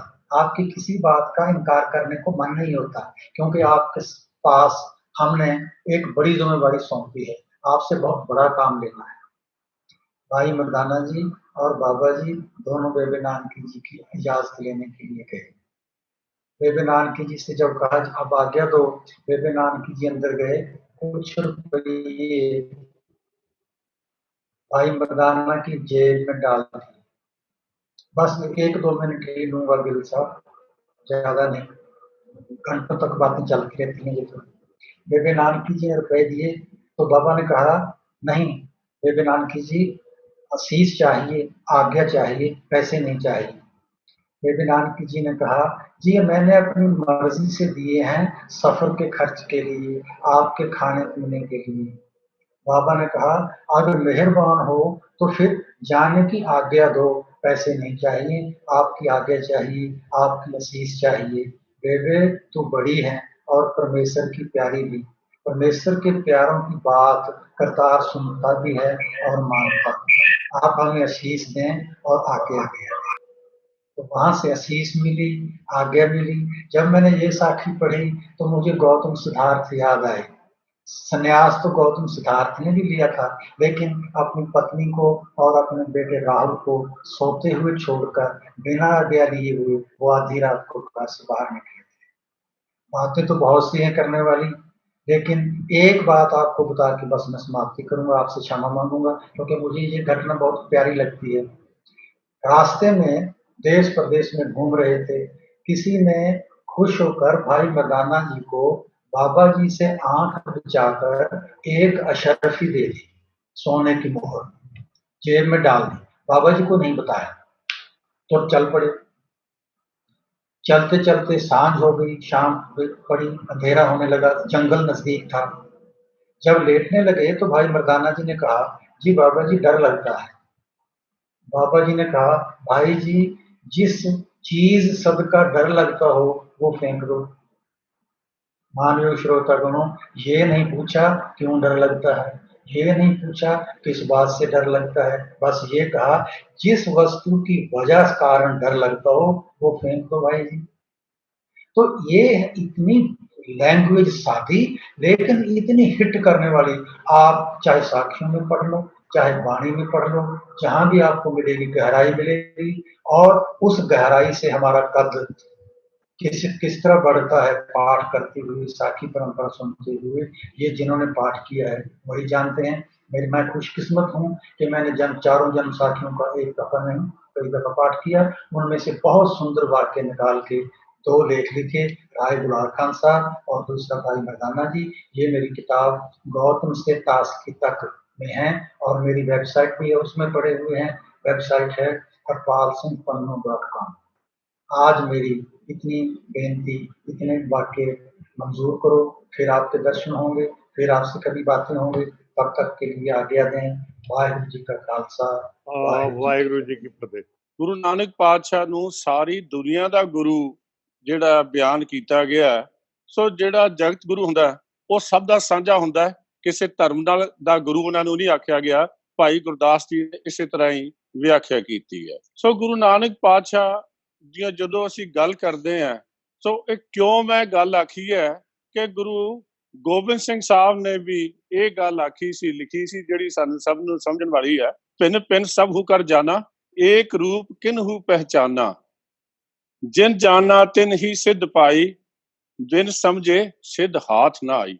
ਗੁਰੂ ਨਾਨਕ ਦੇ ਵੱਖ-ਵੱਖ ਰੂਪਾਂ ਨੂੰ ਜੇਕਰ ਅਸੀਂ ਭਿੰਨ-ਭਿੰਨ ਕਰਕੇ ਜਾਣਾਂਗੇ ਤੇ ਸ਼ਾਇਦ ਅਸੀਂ ਗੁਰੂ ਨਾਨਕ ਦੀ ਅਸਲ ਫਲਸਫੇ ਨੂੰ ਸਮਝ ਨਾ ਸਕੀਏ, ਗੁਰਬਾਣੀ ਨੂੰ ਵੀ ਸਮਝ ਨਾ ਸਕੀਏ। ਭਾਈ ਨੰਦ ਲਾਲ ਜੀ ਨੇ ਇਸੇ ਬਾਰੇ ਲਿਖਿਆ, ਹਮੂ ਗੁਰੂ ਗੋਬਿੰਦ ਸਿੰਘ ਹਮੂ ਨਾਨਕਸਤ, ਹਮਾ ਸ਼ਬਦੋ ਜ਼ਹਰੋ ਮਾਨਕਸਤ। ਉਹੀ ਗੁਰੂ ਗੋਬਿੰਦ ਸਿੰਘ ਹੈ, ਉਹੀ ਗੁਰੂ ਨਾਨਕ ਹੈ ਤੇ ਉਹੀ ਸ਼ਬਦ ਰੂਪੀ ਗੁਰੂ ਗ੍ਰੰਥ ਸਾਹਿਬ ਹੈ। ਸੋ ਇਸ ਸੰਦਰਭ ਵਿੱਚ ਲੈ ਕੇ ਜੇਕਰ ਅਸੀਂ ਉਸ ਵੇਲੇ ਦੇ ਮਾਹੌਲ ਦੇਖੀਏ ਜਿਸ ਸਮੇਂ ਗੁਰੂ ਨਾਨਕ ਸਾਹਿਬ ਜੀ ਇਸ ਸੰਸਾਰ ਵਿੱਚ ਪ੍ਰਗਟ ਹੋਏ ਤੇ ਉਹਨਾਂ ਦੇ ਅੱਗੇ ਕੀ ਚੈਲੰਜਿਸ ਸੀਗੇ, ਡਾਕਟਰ ਹਰਪਾਲ ਸਿੰਘ ਪੰਨੂ ਜੀ ਨੇ ਬੜੀ ਵਿਸਥਾਰ ਨਾਲ, ਬੜੇ ਅੱਛੇ ਢੰਗ ਨਾਲ ਗੱਲ ਕੀਤੀ ਹੈ ਕਿ ਗੁਰੂ ਨਾਨਕ ਪਾਤਸ਼ਾਹ ਨੂੰ ਕਿਹਨਾਂ ਨੇ ਜਾਣਿਆ ਔਰ ਉਹਨਾਂ ਨੇ ਪਹਿਲੇ ਵੇਖੇ ਜਿਹੜੇ ਜਾਣ ਗਏ, ਉਹਨਾਂ ਨੇ ਉਸ ਗੱਲ ਨੂੰ ਅੱਗੇ ਤੋਰਿਆ। ਸੋ ਗੁਰੂ ਨਾਨਕ ਸਾਹਿਬ ਦੇ ਵੇਲੇ ਜਿਹੜੇ ਸੀ ਨਾ ਮਾਹੌਲ, ਉਸ ਨੂੰ ਆਪਾਂ ਧਿਆਨ ਵਿੱਚ ਰੱਖ ਕੇ ਤੇ ਫੇਰ ਹੀ ਅਸੀਂ ਗੱਲ ਕਰ ਸਕਦੇ। ਗੁਰੂ ਪਾਤਸ਼ਾਹ ਨੇ ਆਪ ਹੀ ਲਿਖਿਆ, ਕਲ ਕਾਤੀ ਰਾਜੇ ਕਸਾਈ, ਧਰਮ ਪੰਖ ਕਰ ਉੱਡ ਰਿਹਾ, ਕੂੜ ਅਮਾਵਸ ਸੱਚ ਚੰਦਰਮਾ, ਦੀਸੈ ਨਹੀਂ ਕਹਿ ਚੜਿਆ, ਹਉ ਭਾਲ ਬਿਕੁੰਨੀ ਹੋਈ, ਅੰਧੇਰੇ ਰਾਹ ਨਾ ਕੋਈ। ਨਾ ਤਾਂ ਰਾਜੇ ਇਨਸਾਫ ਕਰ ਰਹੇ ਸੀ, ਨਾ ਜਿਹੜੇ ਪੁਜਾਰੀ ਵਰਗ ਹੈ ਉਹ ਵੀ ਕਿਸੇ ਨੂੰ ਨਹੀਂ ਸੀ ਸਹੀ ਸੇਧ ਦੇ ਰਹੇ। ਤੇ ਗੁਰੂ ਉਸ ਵੇਲੇ ਹਨੇਰ ਗਰਦੀ ਦੇ ਵਿੱਚ ਤਾਂ ਗੁਰੂ ਨਾਨਕ ਸਾਹਿਬ ਆਏ, ਜਿਸ ਕਰਕੇ ਸਤਿਗੁਰ ਨਾਨਕ ਪ੍ਰਗਟਿਆ, ਮਿੱਟੀ ਧੁੰਦ ਜਗ ਚਾਨਣ ਹੋਆ। ਹਨੇਰ ਵੀ ਹੁੰਦਾ ਉਦੋਂ ਹੁੰਦਾ ਜਦੋਂ ਚਾਨਣ ਨਾ ਹੋਵੇ, ਲੇਕਿਨ ਧੁੰਦ ਜਿਹੜੀ ਹੈ ਉਹ ਸੂਰਜ ਹੁੰਦਿਆਂ ਵੀ ਜਿਹੜੀ ਹੈ ਉਹ ਲੋਕਾਂ ਨੂੰ ਦਿਸਣ ਨਹੀਂ ਦਿੰਦੀ, ਉਹਨਾਂ ਦੀ ਜਿਹੜੀ ਰੋਸ਼ਨੀ ਹੈ ਉਹਨੂੰ ਉਸਦੇ ਉੱਤੇ ਪਰਦਾ ਪਾ ਦਿੰਦੀ ਹੈ। ਸੋ ਗੁਰੂ ਸਾਹਿਬ ਦੇ ਵੇਲੇ ਐਸੇ ਹਾਲਾਤ ਸੀ। ਸੋ ਜਿਹੜਾ ਪਹਿਲੀ ਗੱਲ ਤਾਂ ਇਹ ਸੀ, ਜੋ ਗੁਰੂ ਨਾਨਕ ਸਾਹਿਬ ਦੀ ਬਾਣੀ ਦੇ ਵਿੱਚ ਸਰਬ ਸਾਂਝੀ ਵਾਲਤਾ। ਜਦੋਂ ਗੁਰੂ ਨਾਨਕ ਹੀ ਸਾਂਝਾ ਹੈ ਤੇ ਬਾਣੀ ਤਾਂ ਫਿਰ ਸਾਰਿਆਂ ਦੀ ਸਾਂਝੀ ਆਪਣੇ ਆਪ ਹੀ ਹੋਈ। ਸੋ ਗੁਰੂ ਨਾਨਕ ਪਾਤਸ਼ਾਹ ਨੇ ਅਕਾਲ ਪੁਰਖ ਵਾਹਿਗੁਰੂ ਵਾਸਤੇ ਵੀ ਪਹਿਲਾਂ ਇੱਕੋ ਹੀ ਆਖਿਆ, ਤੂੰ ਸਾਂਝਾ ਸਾਹਿਬ ਬਾਪ ਹਮਾਰਾ, ਸਿਫਤੀ ਭਰੇ ਤੇਰੇ ਭੰਡਾਰਾ। ਜੇ ਉਹ ਅਕਾਲ ਪੁਰਖ ਵਾਹਿਗੁਰੂ ਹੀ ਸਾਰਿਆਂ ਦਾ ਸਾਂਝਾ, ਸਾਹਿਬ ਮੇਰਾ ਇੱਕੋ ਹੈ ਭਾਈ ਇੱਕੋ ਹੈ। ਅਕਾਲ ਪੁਰਖ ਭਗਵਾਨ ਖੁਦਾ ਗੋਡ ਇਹ ਇੱਕੋ ਹੀ ਸ਼ਕਤੀ ਹੈ। ਸੋ ਗੁਰੂ ਨਾਨਕ ਪਾਤਸ਼ਾਹ ਨੇ ਸਭ ਤੋਂ ਪਹਿਲਾਂ ਤਾਂ ਪ੍ਰਭੂ ਨੂੰ ਸਾਰਿਆਂ ਦਾ ਸਾਂਝਾ ਬਣਾਇਆ। ਓਂਕਾਰ ਸ਼ਬਦ ਪਹਿਲਾਂ ਵੀ ਸੀ, ਓਂਕਾਰ ਸ਼ਬਦ ਅੱਗੇ ਵੀ ਚੱਲੇਗਾ, ਜੋ ਲੇਕਿਨ ਗੁਰੂ ਨੇ ਇੱਕ ਸ਼ਬਦ ਨਾਲ ਨੂਮੈਰੀਕਲ 1 ਲਾ ਕੇ ਉਹਨੂੰ ਪੱਕਾ ਕਰ ਦਿੰਦਾ ਕਿ ਇੱਕ ਤੇ केवल एक ही प्रभु है। सबसे पहले तो धर्म ग्रंथों की बात आती है, जो अलग अलग धर्म ग्रंथ नजर आ रहे हैं तो उनमें कैसे सभी को बराबर समझा जाए। तो गुरु नानक साहब ने भगवान को अपना दीपक जो अंदर जला के उनको मिलने के लिए जो रास्ता बताया है, वो उन्होंने यही लिखा है कि बिना तेल के दीवा कैसे जलेगा। तेल के बिना जो मन के अंदर का दिया है वो तेल के साथ जलता है। वो तेल क्या है? तो गुरु साहब लिखते हैं, पोथी पुराण कमाई है, धर्म ग्रंथ पोथी हो या पुराण हो, इनको अपने जीवन में ढालना चाहिए। पौ बट्टी ये तन पाई है, सच बूझन आन जलाई है, ये तेल दीवा यों जला। सो सारे धर्म ग्रंथ जो है वो उनका कमाई करनी चाहिए। उसको पुराण ये नहीं है कि ये धर्म अच्छा है। इसी तरह ही 5वें नानक ने लिखा है कि गुण गीता नित्य विखानी है। गीता का भी ज्ञान जो है रोज जो उसके विख्यान है वो करना चाहिए। और अंत में राग प्रभाती में, क्योंकि गुरु ग्रंथ साहब श्री राग से शुरू होता है और ये राग प्रभाती में जाके अंतिम राग है, उसके बाद जो जय जय बनती है वो तो राम सिमर भगवान के नाम जपने का है। श्री राग अंधेरे का राग है और प्रभाती राग सुबह प्रभात चढ़ने का है। गुरु जो है मार्गदर्शक है। गुरु जो एक जिसको कहते हैं जीपीएस है। गुरु हमारी मकसद मंजिल नहीं है, गुरु हमें रास्ता दिखाने वाला है। सो गुरु नानक ने भगवान को मिलने का जो रास्ता सिंपल सा दिखाया था वो यही था कि सतगुर की बाणी सत स्वरूप है, गुरबाणी बनी है। हमें ये धर्म ग्रंथ जो है हमारे हैं, इनको हमें दिल में बसाना होगा, हमारे जीवन से ये प्रगट होने चाहिए। इसमें जो पुराण भी एक समान है, पोथी भी एक समान है, और वेद कतेब कहो मत झूठे, झूठा जो ना विचारे। हिंदू धर्म ग्रंथ वेद और इस्लाम के दूसरे धर्म जो है वो कतेब, इनको कोई झूठा ना कहो, झूठा वो व्यक्ति है जो इन पे विचार नहीं करता। भगवान एक है, सभी धर्म ग्रंथ जो है वो उसी की तरफ लेके जाते हैं। 10वें नानक ने इसको और अच्छी तरह लिख दिया, अल्लाह अपेक सोई, पुराण और कुरान होई, एक ही स्वरूप सब एक ही बनाओ है। सभी एक हैं, पुराण भी एक है, कुरान भी एक है, तो सारे भगवान की तरफ लेके जाते हैं। इसलिए इस धर्म ग्रंथ में गुरु नानक का जो फलसफा है उसमें भगवान को एक माना गया है। सभी धर्म ग्रंथों को सत्कार दिया जाता है कि आप जो है, हम जिस भी धर्म ग्रंथ को मानते हैं उसका हमारे जीवन से वो प्रगट होना चाहिए। अगर प्रगट होगा तो हम धर्म के सही रास्ते से हैं। कोई धर्म भी किसी को गलत रास्ते पे नहीं डालता। तो उसमें अब इसको प्रैक्टिकली भी गुरु पातशाह ने जब जहां भी गए दोनों धर्मों को बराबर समझा। मुसलमान के लिए भी यही लिखा है कि मुसलमान कहावन मुश्किल। ब्राह्मण के लिए भी है कि ब्रह्म बिंदा तिस्ता ब्रह्मत्र है, एक शब्द लिव लाए, नवनिधि 18 सिद्धि पीछे लगियां फिर है, जो हर नाम हृदय बसाए। तो ऐसे में सारे धर्मों को एक समान मानना, सारे धर्म ग्रंथों की इज्जत करना, और सभी के जो भी अपने धर्म को मानने वाला है वो अपने धर्म पे चल के भगवान के नजदीक पहुंचे और दूसरे धर्मों से बखरेवा या झगड़ा मत खड़ा करे। ऐसा गुरु नानक का फलसफा है जो उन्होंने 9-10 जो है अपने जीवन में 10 अवतार धारे, और 10वें अवतार के बाद श्री गुरु ग्रंथ साहब में जो अंकित किया वो यही है कि भगवान एक है, सभी धर्म ग्रंथ अच्छे हैं, सभी भगवान की तरफ लेके जाते हैं, हमें भगवान के मार्ग पे चलना चाहिए। ये तो केवल धर्म की बात हो गई। अब इसका प्रैक्टिकली इंसान कैसे जुड़े, जो मनुष्यता कैसे बराबर हो, ये भी गुरु नानक का जो सामने प्रकट होने वाली बात थी वो जात पात की थी। उस समय भारतीय समाज जो है वो जात पात में बटा हुआ था। तो गुरु नानक का जो हुक्म था, जानो जोत न पूछो जाति, आगे जात न है। इंसान के अंदर का ब्रह्म देखो, ब्रह्म भगवान देखो, वो देखो कि सभी के अंदर एक ही ज्योत जग रही है। तो अगर एक ही ज्योत जगती है तो हम अलग हैं। इसलिए जात का गर्व ना करियो कोई, जात का अभिमान बिता एक इसके हम बारक। लेकिन जब श्री राग से शुरू होके जिसमें पहला शब्द है मोती तम अंदर उसरा, अकाल पुरख के बारे में बयान किया गया है कि अकाल पुरख तो किसी भी तरह प्राप्त नहीं किया जा सकता, ना पैसे से ना किसी दर से, तो वो तो उससे के रास्ते पे ही चल के प्राप्त किया जा सकता है। उसके बाद जो तीसरा शब्द है जहां से गुरु जो सिख संकल्प शुरू होता है वो गुरु नानक देव जी का शब्द है। गुरु नानक साहब बयान करते हैं, नीचा अंदर नीच जात, नीची हूं अत नीच, नानक तिनके संग साथ, वड्यों से क्या रीस, जिथे नीच समालियन तिथे नजर तेरी बख्शीश। वो कहते हैं कि मैं तो भाई नीचों से के साथ खड़ा हूं। गुरु नानक ने जात पात को कंडेम ही नहीं किया, उसको सामने रख के खत्म किया है कि मैं तो नीचों का साथी हूं। तो और इसी बात को खत्म इसी ढंग से खत्म किया। तो उन्होंने भी जो दर्ज किया, क्योंकि गुरु नानक और गुरु गोबिंद सिंह को और दूसरे गुरुओं को अलग अलग समझकर हम गुरबाणी के सही भाव को समझ नहीं पाएंगे। दसम पातशाह भी लिखते हैं, मानस की जात सब एक है पहचान हो। इंसान की केवल एक जात है। और उसको प्रैक्टिकल रूप क्या दिया कि जो हम लोगों में अमृत जब छिकाया जाता है तो उसके बाद जो अमृत छकता है, जाति पाति के बंधन की मैं केवल बात कर रहा हूं, तो उसको ये बताया जाता है कि आज से तुम्हारे पिता का नाम गोविंद सिंह है, आज से तुम्हारी माता का नाम साहिब कौर है और तुम रहने वाले अनंतपुर साहब के हो।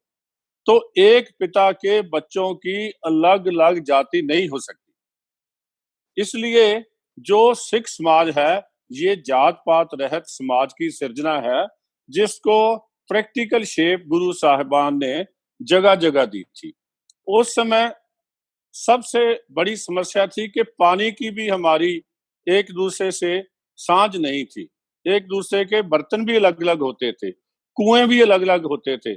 लेकिन गुरु पातशाह ने बौलियां बनाई, सरोवर बनाए, गुरु नानक साहब ने भी बौली बनाई, कुएं लगवाए, और सारे गुरु साहबान ने इसको फॉलो किया, केवल इसलिए कि जल की साझ हो। पानी हमारा, हम सारे एक जगह पानी पिए, एक जगह जो अपना जीव उसमें स्नान करें, तो उससे जो हमारी जाति पाति की ऊंच नीच का बंधन था उसको खत्म किया जा सके। उसके अलावा जब इसको पानी की हो गई तो लंगर भी लोग उस समय इकट्ठे बैठ के नहीं खाते थे, भोजन भी इकट्ठे बैठ के खाना बहुत बड़ी समस्या थी। आज भी पंजाब के बहुत सारे गुरुद्वारा साहिबान में भी कहते हैं कि चौथे पौड़े के लोग अलग बैठो। अलग अलग हो रहा है, कई जगह इस पे यत्न भी हो रहे हैं, लेकिन गुरु पातशाह ने कहा कि पहले संगत, पहले पंगत फिर संगत। जो पहले स्नान करो, सबे इकट्ठे मिलके बैठ के भोजन खाओ, उसके बाद मेरे पास आओ। अगर आप जात पात के ये बंधन तोड़ के आओगे, मनुष्यता को एक बराबर करके आओगे, तो आप मेरी बात को समझ सकोगे। इसी तरह जो गुरु साहबान के समय में एक ही मंदिर बना, वो भी मंदिर किसी गुरु के नाम का मंदिर नहीं है, किसी देवी देवता के नाम का नहीं मंदिर नहीं है, वो तो केवल हरि का मंदिर है, भगवान का मंदिर है। और जो उसमें धर्म ग्रंथ सुशोभित किया गया वो भी सारे समाज का, सारे देश उस समय के जो उस समय से पहले जो हो चुके थे भगत, और जो उनका भी बाणी साथ में रखी। ये बाणी सारी गुरु नानक साहब आप इकट्ठी करके लाए थे। ऐसा नहीं कि गुरु साहब ने के बाद में बाणी इकट्ठी गई, बाणी वो आप खुद इकट्ठी करके लाए थे। और उसमें बड़ी बात यह है कि श्री गुरु ग्रंथ साहब में जहां तो गुरु नानक का नाम अपना लिखा है, वहां तो कई जगह लिख दिया नानक पूतना बेताला। तो लेकिन जहां किसी भी भगत की बाणी दर्ज की है, बाणी भगत कबीर जियो की, उसके जी के बिना नहीं, बाणी भगत रविदास जी की, बाणी शेख फरीद जियो की, ये सभी को इतना सत्कार दिया गया है। वो केवल 6 गुरु साहबान की बाणी दर्ज है, दूसरे 29 लोग जो हैं वो दूसरे फिरके से संबंधित थे। श्री गुरु ग्रंथ साहब में ब्राह्मण भी है, खत्री भी है, वैश्य भी है, शूद्र भी है, मुसलमान भी हैं, गुरु के सिख भी हैं, सेवक भी हैं। तो ऐसी ये सभी की एक ऐसा ग्रंथ है जो विश्व ग्रंथ है, ऐसा ग्रंथ है जिसमें सभी धर्मों की और सभी भक्तों की बाणी जो एक बात में स्पष्ट है, तो जो रिचुअलिज्म के खिलाफ थे, जो भगवान को एक मानते थे, उनकी बाणी श्री गुरु ग्रंथ साहब में दर्ज की गई है। और ये धर्म को मानने वालों को आजादी मिलनी चाहिए, चाहे वो किसी धर्म को भी माने। गुरुओं ने उनकी सहायता की, ये तो बात गुरुओं की हुई या बादशाहों की हुई। अभी हमारे यहाँ एक बाबा लाभ सिंह थे अनंतपुर साहब में, उन्होंने मंदिर, मस्जिदें, स्कूल, गुरुद्वारे और सड़कें, दरियाओं पे पुल, वो सभी बना के दिए। उसलिए जो बड़ी बात ये है कि लोगों को जोड़ने वाले जो काम है वो आरंभ किए थे। इसमें कोई जाति पाति, कोई धर्म का, किसी किस्म का बिखरेवा नहीं है, सेपरेशन नहीं है, अलग बात नहीं है, जोड़ने वाली बात है, साझीवालता वाली बात है। केवल ये नहीं कि मर्द का प्रधान देश है, मर्द प्रधान जो समाज बना है, इसमें औरत को भी मेरे ख्याल सबसे पहले जो गुरु पातशाह ने सत्कार दिया कि औरत जो है वो बराबर की हिस्सेदार है। औरत जो है समाज को चलाने वाली है। सो क्यों मंदा आखिए जित जम्मै राजान, ऐसी बात करके औरत की इज्जत की बात भी वहां से शुरू की और उसकी वजह से हमारे समाज में सबसे पहले जागृति आई। ये जो धरती है, इस पे जहां दूसरे धर्म ग्रंथ रचे गए, पंजाब बहुत बड़ा प्रांत था, तो जो जहां ऋग्वेद रचा गया वो पाकिस्तान में चला गया, जहां गीता रची गई वो हरियाणा में चली गई, लेकिन पंजाब में ये जो समाज को इकट्ठा करने वाली बात हुई, ज्ञान वाली बात हुई, वो दुनिया में अब तक सारी दुनिया में आगे फैल रही है। उसमें औरत की इज्जत जो है वो सबसे बड़ी साहब गुरु साहब ने की है। लेकिन ये सारी चीजें गुरु साहब तो कहते हैं सो सिख सबका बंधप है भाई, जे गुर के भाने विच आवे। जो आदमी गुरु के कहने पे अपना जीवन बसर करता है वो हमारा दोस्त है, मित्र है, भाई है। इसलिए हमारी सारे संसार से प्यार, सारे संसार से दोस्ती, सारे संसार जो हमें अपना नजर आता है, ये गुरु नानक का फलसफा है, जिसको अलग अलग रूप में सभी गुरु साहबान ने अपने जीवन से प्रकट किया है। अगर कुर्बानी की बात भी हो, देश को और समाज को बचाने की बात हो, क्योंकि गुरमत का एक सिद्धांत जो सब है कि गुरु दसम पातशाह ने हथियार उठाए, गुरु दसम पातशाह ने शीश मांग लिया। ये शीश तो गुरु नानक ने मांगा था। जो तो प्रेम खेलन का चाहो, सिर तर तली गली मेरी आओ, इत मार्ग पैर तरीजै, सिर दीजै कान न कीजै। केवल सिर मांगने वाली बात गुरु नानक ने शुरू की थी, लेकिन इसको आगे बढ़ाया गुरु अर्जन देव साहब ने। उन्होंने भी यही कहा कि पहले मरण कबूल, जीवन की छड़ आस, होए सबना की रेणुका तो आओ हमारे पास। और जिसने ऐसा लिखा और आगे समाज में डर ना रहे, भय ना रहे, ये गुरु तेग बहादुर साहब भी इसकी प्रौढ़ता करते हैं। पै काहू को देत न पैमान तान, कहो नानक सुन रे मना, ज्ञानी ताहे बखान। गुरु नानक के 3 रूप एक ही बात कहते हैं, और बात ये कहते हैं कि जो जे जीवै पत लथी जाए, सब हराम जेता किस खाए। अगर हमारे जीते जी हमारा इज्जत मान सत्कार नहीं है तो ऐसे जीने का क्या फायदा। यही बात गुरु गोबिंद सिंह साहब ने अपने सिखों को समझाई, जिनको खालसा रूप दिया गया, और खालसा भी एक आर्मी बनी, वो किसी व्यक्ति की आर्मी नहीं बनी। खालसा अकाल पुरख की फौज, आर्मी ऑफ ऑलमाइटी गॉड। जो ऑलमाइटी गॉड है, जो उसकी आर्मी है, वो तो सारे समाज की रक्षा के लिए है, वो सारी कायनात की रक्षा के लिए है, क्योंकि जो गॉड है, जो ऑलमाइटी गॉड है, वो सभी का साझा है। प्रभु अगर एक है, गॉड अल्लाह उनके अलग अलग नाम है, तो जो भगवान की आर्मी है तो वो भी सभी की सुरक्षा के लिए है। सो ऐसा संकल्प जो है समाज को जोड़ने का, समाज को इकट्ठा करने का, ये सिख धर्म में गुरु नानक साहब ने आरंभ किया था। धर्म में एकता, भगवान की एकता, सामाजिक एकता के 4 उपदेश, 4 वर्णा को साझा, सभी जाति पाति के बंधन से तोड़ के, और उसको बाद उनको अपना पुत्र बना के, अपना पिता का नाम अपना दे के, माँ का नाम अपना दे के बोल दिया कि आज से तुम्हारा जन्म नाश, जो पिछले जन्म का था वो खत्म हो गया। कर्म नाश, जो आपने कोई बुरे कर्म भी किए उसका भी नाश हो गया। अब एक नया जीवन शुरू करो जो केवल भक्ति और शक्ति दोनों पे आधारित हो। जाहर पीर, जगत गुरु बाबा और जगत गुरु नानक की बात मैं इस बात पे खत्म करता हूँ कि उनको पूछा गया कि कौन अच्छा है, तो गुरु साहब ने कहा पुछन फोल किताब नो, हिंदू वड्डा के मुसलमान होई, बाबा आखे हाजिया, शुभ अमला बाजो दोनों रोई। माधुन सो तो नहीं आ हमको रही। अच्छे वाह जी। कर्म करके हम भगवान को मिल सकते हैं। इतनी बात कह के मैं अपनी वाणी को विराम देता हूँ। आपका बहुत बहुत धन्यवाद। वाहिगुरु जी का खालसा, वाहिगुरु जी की फतेह। परम सत्कार योग आज के इस कार्यक्रम के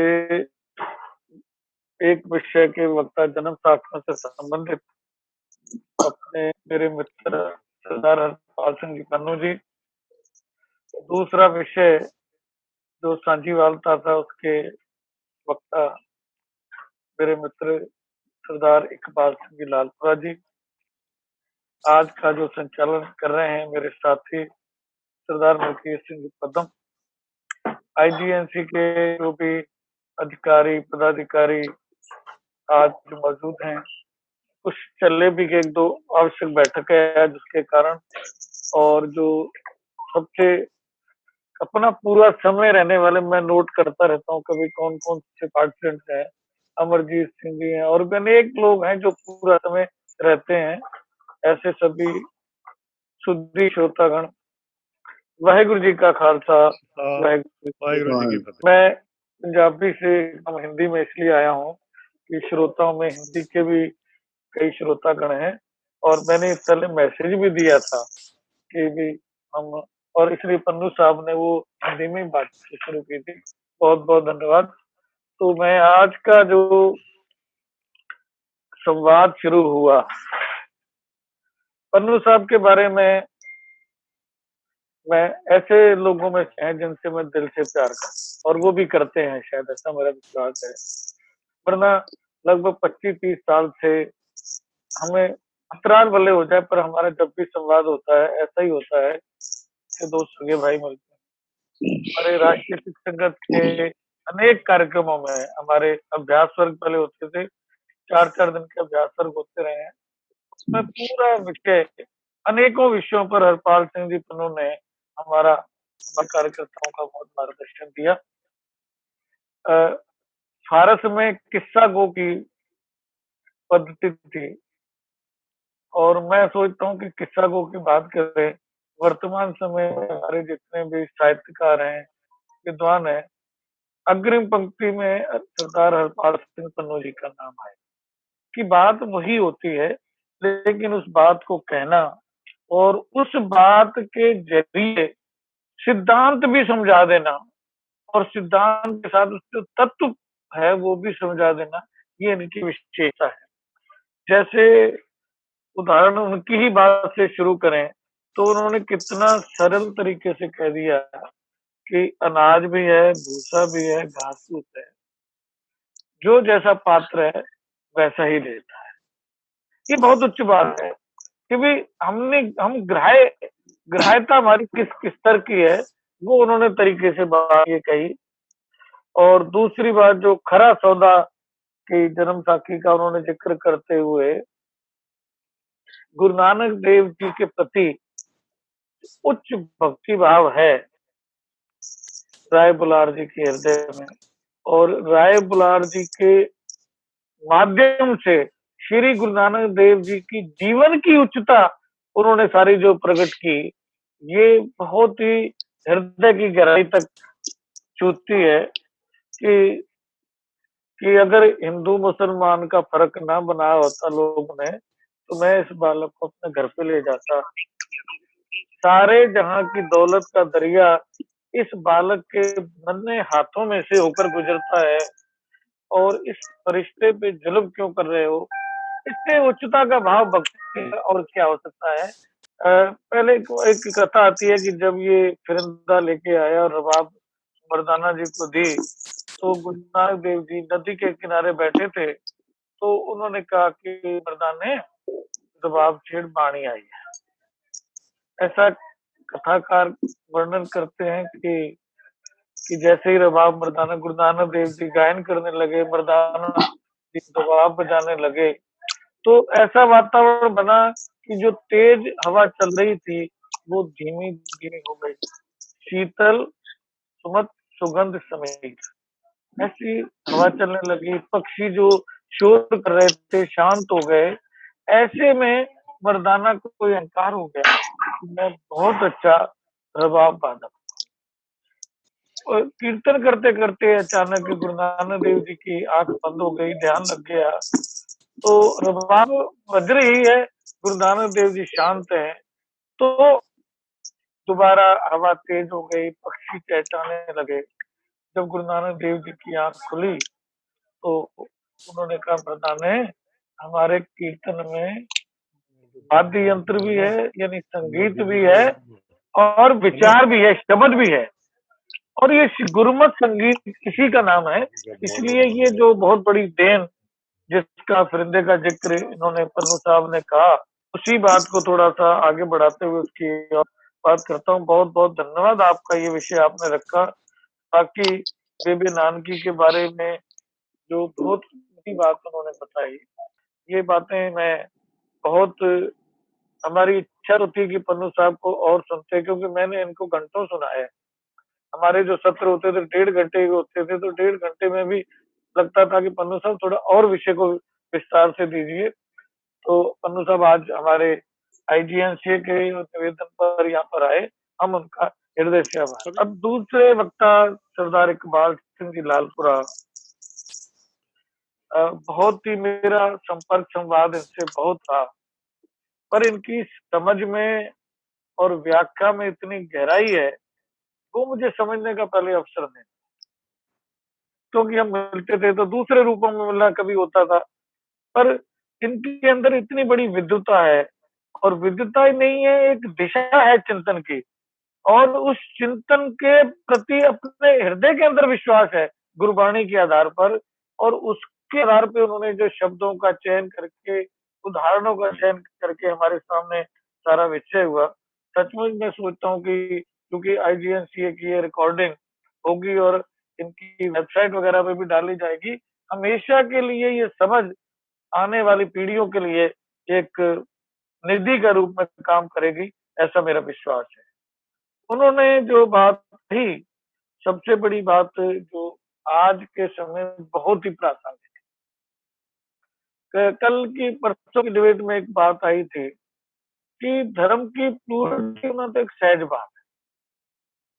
अलग अलग समय में हम जानते हैं कि भाई हर एक व्यक्ति एक बेसिक मनोविज्ञान है, जिसका एक मैंने जिक्र भी किया था प्रॉब्लमेटिक चिल्ड्रन वाली किताब में, कि बच्चों को अध्यात्म की, धर्म की शिक्षा दी जानी चाहिए। क्यों? कि मनुष्य की मूल प्रवृत्ति है, वो चाहता है कि कोई ऐसा होना चाहिए कि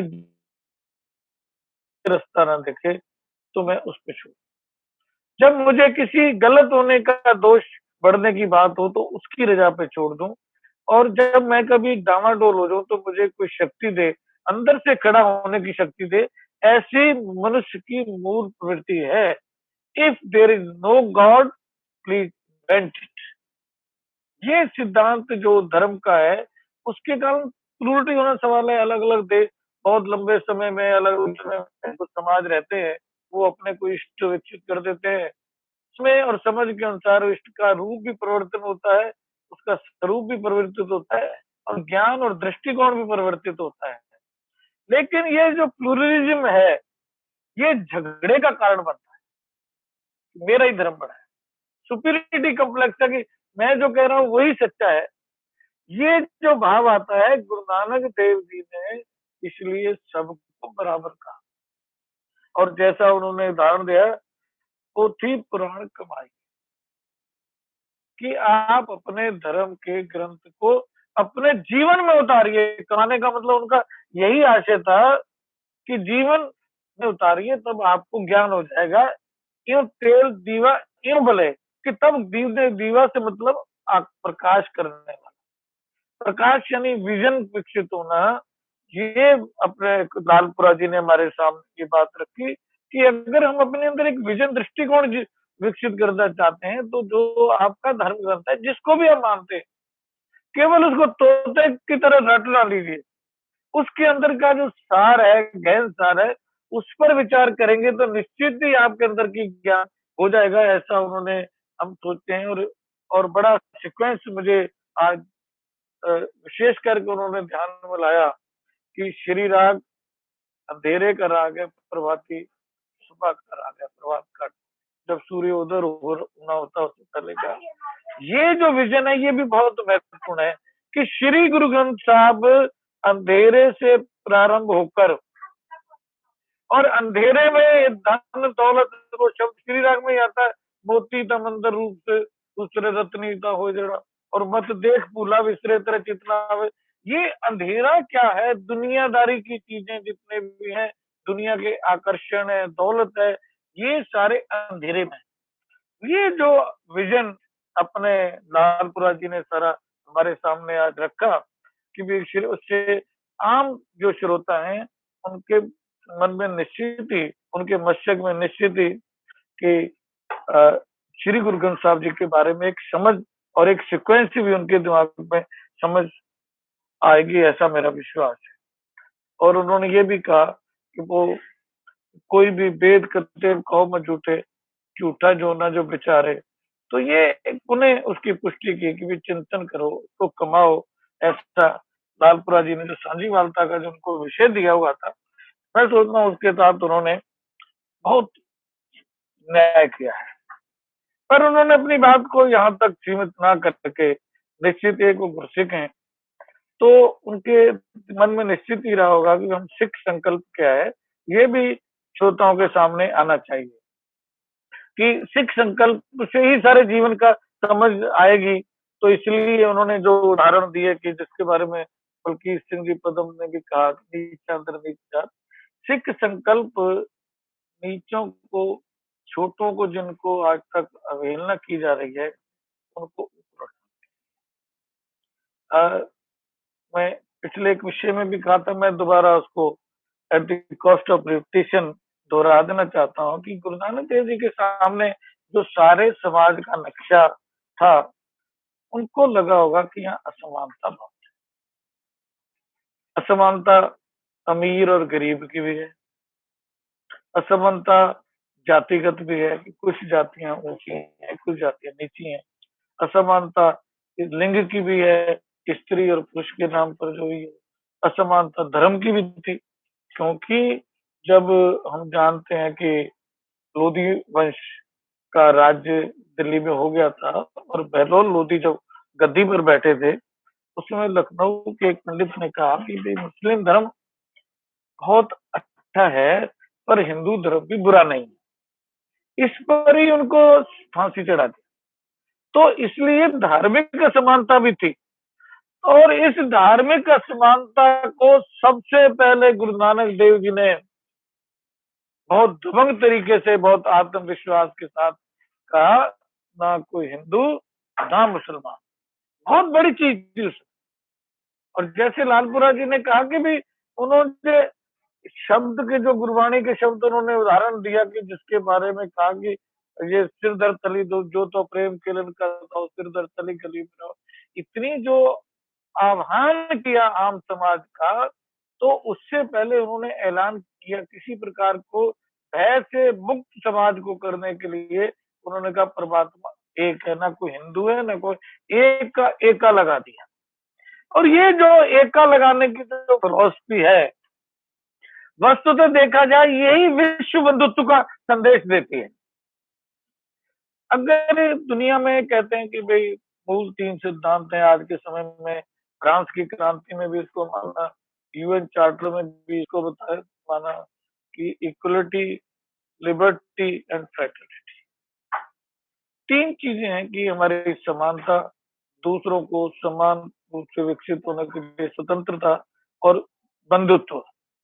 ये बंधुत्व का अगर हम वैज्ञानिक कारण सोचें कि भी क्या कारण हो सकता है, तो यदि धर्म अलग अलग है तो हम कैसे भाई हो सकते हैं? यदि हमारी जातियां अलग अलग हैं तो हम एक दूसरे के भाई कैसे हो सकते हैं? हमारे राज्य अलग अलग हैं तो हम भाई कैसे हो सकते हैं? और जब हम किसी को भाई ही नहीं मानते तो इक्वलिटी, समानता की बात कहां से आ जाएगी? और अगर हम किसी को समान ही नहीं मानेंगे तो उसको अपने विकास के लिए, सुअवसर देने के लिए उसको आजादी कैसे दे सकते हैं? तो हो कब सकती है जब हम ये मान लें कि सारे ब्रह्मांड में एक परमात्मा है, एक पिता, एकस के हम बारक, तू मेरा रघुराई। जब हम उसको एक परमात्मा मानते हैं, सारे स्वतः ही भाई हो जाते हैं, और भाई हो जाते हैं तो स्वतंत्र समानता भी रहेगी और स्वतंत्रता भी रहेगी। तो ये गुरु नानक देव जी महाराज ने एका लगाया। परमात्मा का ओम स्वरूप पहले भी विद्यमान था धर्म ग्रंथों के अंदर, लेकिन उन्होंने कहा किसी प्रकार की दुविधा न रहे, और उस समय खास करके दुविधा बहुत चरम सीमा पर चल रही थी। ऐसे में एका लगाकर उन्होंने एक मैंडेट दिया आने वाली पीढ़ियों को कि परमात्मा एक है, इसलिए सारे मनुष्य भी एक हैं, सारे मनुष्य एक है तो सारे समान है। लिंग भेद, अर्थ भेद, जाति भेद, किसी प्रकार का भेद आप नहीं कर सकते हैं, ऐसा गुरु नानक देव जी ने डिक्लेरेशन दिया। ये बात एक बात सिंह जी लालपुरा ने जो कही थी, उसी बात को थोड़ा सा मैंने आगे करने की कोशिश की। और थोड़ा जो उन्होंने जो बड़ी वंडरफुल बात कही, मैं बहुत ही इस चीज से प्रभावित हुआ। ये उन्होंने कहा कि उन्होंने मॉडलिटी अपनाई, खाली सिद्धांत में नहीं कहा कि सिद्धांत में कह दिया हो कि सारे समान है, सारे एक बात है। उन्होंने कहा कि मॉडलिटी क्या बनाई, सबसे पहले जल की सांझ उत्पन्न की, बौलियां बनाकर ये सारे सारे बौली में जाएंगे, स्नान करेंगे, निश्चित ही जल स्नान हो गया। फिर अन्न की सांझ उन्होंने की कि हम इकट्ठे बैठकर लंगर करेंगे तो निश्चित ही अन्न की सांझ हो गई। और फिर पूजा पद्धति की सांझ, हरिमंदिर साहब बनाया, उसके 4 दरवाजे, खत्री वैश्य शूद्र वैश्य उपदेश, खत्री ब्राह्मण शूद्र वैश्य उपदेश, चौं वर्णा को समझा कि उपदेश चारों वर्णों के लिए समान है। ये जो मॉडलिटी उन्होंने अपनाई व्यवहारिक रूप में प्रकट करके, इसके कारण हम जानते हैं कि कई कई लोग हमसे कहते हैं कि आपके यहाँ अंतर नहीं है। जो मुझे ध्यान में जब पड़ता था, छोटा सा था, तब भी हमारे गांव में जो काम करते थे लोग, जिनको हरिजन कहते हैं, वो हमारे यहाँ नौकर करते थे। वो हमारे गाँव भैंसों का दूध भी काटते थे, सारे करते थे, और वही दूध गर्म रसोई तक भी जाता था। कहीं अंतर नहीं। यही कहाँ से आया? ये बाबा नानक के कारण आया, क्योंकि उसी बाबा नानक के संदेश के तहत अमृतपान हुआ। और अमृतपान में हम जानते हैं कि उसमें जिनको हम छोटी जातियां कहा कहते थे, जिनके में सोचते थे कि वो तो चाकर ही रहने वाले हैं, चाहे वो धोबी है वो दूसरों की गंदगी धोएगा, कहार है दूसरों का पानी भरेगा। पानी भरना तो मुहावरा आज भी है कि अगर किसी को शर्त लगती थी, अगर तू जीत गया तो मैं तेरा पानी भर दूंगा, यानी पूर्ण समर्पित हो जाना सेवा के लिए। पानी भरने वाले कहार है, हमारे नाई है, नाइयों को पता है हमारे जो पुराने समय परंपरा ऐसी थी कि बस या तो उन्होंने खुशामद करनी है और या उनकी सेवा करनी है। बड़े जो लोग हैं उनकी सारी ऐसी जातियों के लोग कहने वाले लोगों को ये जागृत करना कि देश और धर्म की रक्षा के लिए अगर आवश्यकता पड़ती है तो आप भी पीछे नहीं है, आप अग्रणी रहेंगे, पीछे नहीं, अग्रणी रहेंगे। 5 प्यारे उसमें अग्रणी उन्होंने बताए थे। ये जो अंतर गुरु गोविंद सिंह जी ने परिणति रूप में दिया, और उससे भी बड़ी जो मिसाल है, जिन्होंने अनुभव किया उनको पता होगा कि मॉडलिटी एक बड़ी इंपॉर्टेंट चीज होती है। जिन्होंने अमृतपान किया है, जो अंतिम चूल्हा होता है वो एक साथ सारे। भारत के अंदर सबसे बड़ी कोई परहेज है तो शुचिता का है। कई बार तो लोग अपने भाई का भी जूठा पानी नहीं पीते, है जी, कि नहीं जी नहीं अंतर है, और दूसरी जातियों को तो पीते नहीं है। ये शौच शब्द, शुचिता जो बनाए, ये सारा हमारी जड़ गहराई में फंसा हुआ था। और जब हम सारे लोग एक साथ चूल्हे से पीतेंगे तो मुझे तो उस समय मैंने जब उधर थका, मुझे ध्यान है कि मेरी तो आंखों के सामने ऐसा आलोक आ गया कि मुझे लगा ही नहीं कि हमको 2 अंतर रह गए। तो ये जो मॉडलिटी उन्होंने अमृतपान से दी कि जब हमने सांझे चूल्हे में अमृतपान कर लेते हैं तो उसके बाद जात पात का अंतर कहीं छिपा भी हो गहरे में, हमेशा हमेशा के लिए दफन हो जाएगा। ये ऐसा मार्ग उन्होंने सारे जो उदाहरण की बात बताई। एक बहुत महत्वपूर्ण बात जो उन्होंने आगे रखी थी कि श्री गुरु ग्रंथ साहब भी सांझे ग्रंथ है। ये भी उन्होंने मॉडलिटी की, पहले उसका प्रोसेस स्वरूप गुरु अर्जन देव जी ने प्रथम संपादन के रूप में किया, और चाहे उसके बाद श्री गुरु गोविंद सिंह जी महाराज ने गुरु पद उनको दिया, वो समय की बात है। लेकिन जैसा इन्होंने भी, लालपुरा जी ने भी विचार रखे कि कंटिन्यूटी तो विचार और विजन की गुरु नानक देव जी से, चाहे वो संकल्प है संघर्ष करने का, और संकल्प है सबको एक करने का। वो गुरु नानक देव जी महाराज स्वयं सारे भक्तों की वाणी वहां से लेकर, और वो भक्त जिन्होंने समाज को बचाए रखा विदेशी आक्रांताओं के समय, खास करके जिस समय इतिहास में मध्यकाल कहते हैं, और और वही भक्ति काल भी कहा जाता है, साहित्य के नाते कहा जाता है। उसके अंदर वो 10वीं-11वीं शताब्दी के बाद खास करके जो विदेशी आक्रांत आए, उस समय गुरु नानक देव जी ने उसका वर्णन किया है। खत्रियां ता धर्म छोड़िया, मलेश भाख्या गई, श्रेष्ठ सब एक वर्ण हुई, धर्म के गत रहे। तो जिनके ऊपर शस्त्र की जिम्मेवारी थी, जो शस्त्र की यानी खत्री यानी क्षत्रिय है, वो अपने कार्य कर्तव्य से विमुख हो गए। हमारे भारत में राजा का धर्म अपनी प्रजा के धर्म की रक्षा करना होता, लेकिन वो हाँ में हाँ मिलाने लग गए आक्रांताओं के, और ऐसे लगता था कि सारी सृष्टि एक वर्ण हो जाएगी और धर्म की दुर्गति होगी। ऐसे समय में जिनके ऊपर शास्त्र की जिम्मेवारी थी, चाहे वो उड़ीसा के जयदेव जी हों, बिहार के बैणी जी हों, महाराष्ट्र के नामदेव जी हों, त्रिलोचन जी हों, परमानंद जी हों, उत्तर प्रदेश के अपने विशिष्ट अद्वैत मत वाले अपने रामानंद जी हों, उनके शिष्य कबीर जी हों, रैदास जी हों, राजस्थान के पीपा जी हों, धन्ना जी हों, सिंध के सदना जी हों, पंजाब के सूरदास जी हों, ये सारे जो भगत हैं, जो अधिकांश एक आध को छोड़ के सारे श्री गुरु नानक देव जी से भी पहले के, और श्री गुरु अर्जन देव जी के तो निश्चित ही सब सारे पूर्व के हैं। लेकिन इन सारे भक्तों की वाणी को पोथी साहब में स्थान देने का अर्थ यही है कि श्री गुरु नानक देव जी महाराज ये संकेत दे गए थे कि जल की, अन्न की, पूजा पद्धति की समझ नहीं, जीवन दर्शन की समझ भी होनी चाहिए, एक होनी चाहिए, तभी एक लगता है। एक उन्होंने वैसे नहीं कह दिया कि केवल एक घटना कर दी कि एक ओंकार लगा दिया, उन्होंने एक मॉडलिटी के जरिए समाज के अंदर गहराइयों तक के विजन पहुंचे, गहराइयों तक आने तक, पीढ़ियों तक ये समझ विकसित होती रहे, ऐसी व्यवस्था उन्होंने बनाकर उसकी शुरुआत उन्होंने अपने सारे जीवन में की।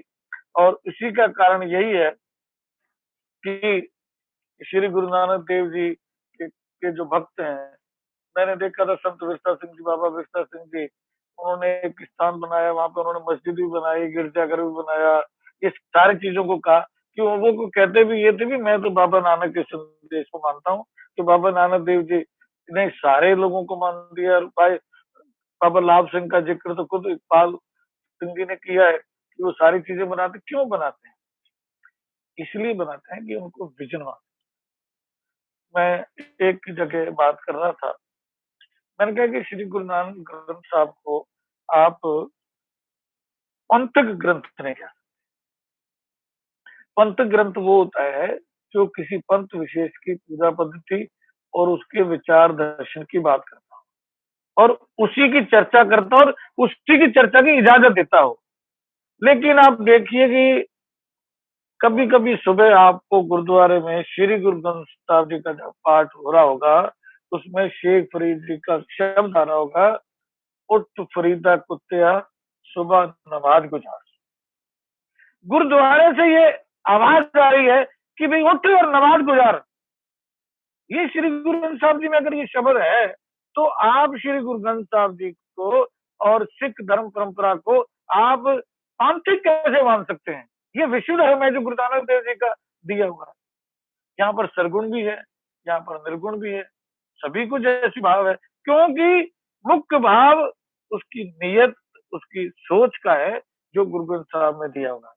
तो मैं पुनः इन वक्ताओं को बहुत ही साधुवाद देता हुआ, उनकी बात की पुष्टि करता हुआ, को आने वाले श्रोताओं के लिए और मौजूदा श्रोताओं के लिए एक प्रकाश स्तंभ का कार्य करे, ऐसी अपेक्षा और विश्वास करता हुआ IGNCA और भारत सरकार जिसने ये आयोजन कराने का प्रारंभ किया, इस पे इसलिए कह रहा हूँ कि मैं कुछ किसी राजनीतिक कारण से नहीं, कि 500 साल गुरुपर्व तो हमारी देश के आजाद होने के बाद 1969 में भी आया था। उस समय भी सारे विश्व में मनाया गया, लेकिन प्रमुख लोगों द्वारा गुरु नानक फाउंडेशन बना के उसको आयोजित किया गया, सरकारें नहीं आई, क्योंकि सरकार अपने आप को धर्मनिरपेक्ष कहती है, इसलिए डरती थी कि भी गुरु नानक देव जी का मनाएंगे तो इस तरह। उससे पहले हमको पता है गुरु गोविंद सिंह जी महाराज का भी 300 साल था, लेकिन सिखों ने मनाया। लेकिन भारत सरकार ये मानते हुए और देश का प्रधानमंत्री ये कहते हुए कि जगत गुरु नानक, जगत गुरु बाबा गुरु नानक है, इसलिए इसका संदेश केवल भारत में नहीं सारे विश्व में मनाया जाना चाहिए। जितनी भी एम्बेसीज हैं विदेशों की, उन सबको कहा गया कि आप अपने स्थान पर गुरु नानक देव जी का गुरुपर्व मनाएंगे, लोगों को ये संदेश देंगे कि जगत गुरु का संदेश है। और जितने भी हमारे दूतावास हाई कमीशन है, उनको दरबार साहब में और करतारपुर साहब और ये अपने जो गुरु नानक देव जी का स्थान है सुल्तानपुर लोधी, वहां पर ले जाके दर्शन कराए उन्होंने। एक विश्व के अंदर गुरु नानक देव जी की जो सच्चाई है उनके उपदेश की, उसकी स्वीकारता को बढ़ाने के लिए जो उन्होंने ये कार्य किया, और अपने संस्कृति मंत्रालय को ये जिम्मेवारी दी कि आप आयोजन कीजिए, और संस्कृति मंत्रालय ने IGNCA को दी। इसके लिए बहुत बहुत आभारी, उन्हें श्रोता बंधु जो लगातार इससे जुड़े रहे वो भी आभारी। वाहिगुरु जी का Khalsa, Waheguru ji. Thank you so much. On behalf of the Ministry of Culture and IGNCA, I would like to express our gratitude and thankfulness to our two speakers for today's webinar on the topic Life and Teachings of Shri Guru Nanak Dev Ji. Dr. Harpal Singh and also Dr. Iqbal Singh, we thank you for speaking to us through the life and teachings of Shri Guru Nanak Dev Ji. We look forward to hear from you more in the upcoming programs.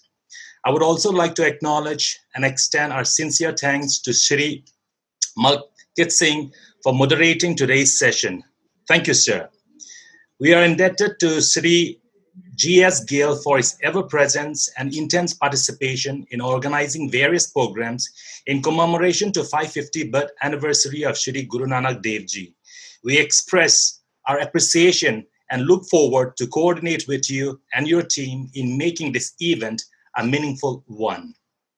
I once again, on behalf of all the various organizing team, express our heartfelt gratitude and thank Dr. Sachidanand Joshi, Member Secretary of IGNCA, for his immense love and support and relentless involvement in the celebration of 550th birth anniversary of Shri Guru Nanak Dev Ji. We thank you, sir.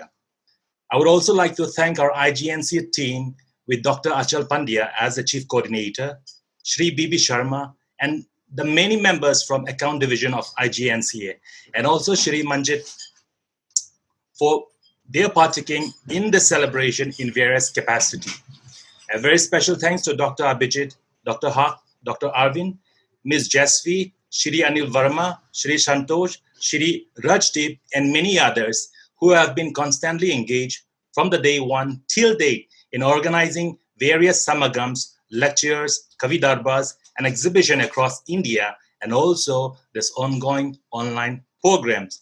May we continue to give our best in accomplishing the purpose of this auspicious event. Again, a very special thanks to our technical support team, without whose involvement these online activities would not have been possible. Lastly, but not the least, I thank all our audience for your wonderful participation. Thank you. Take care and stay safe.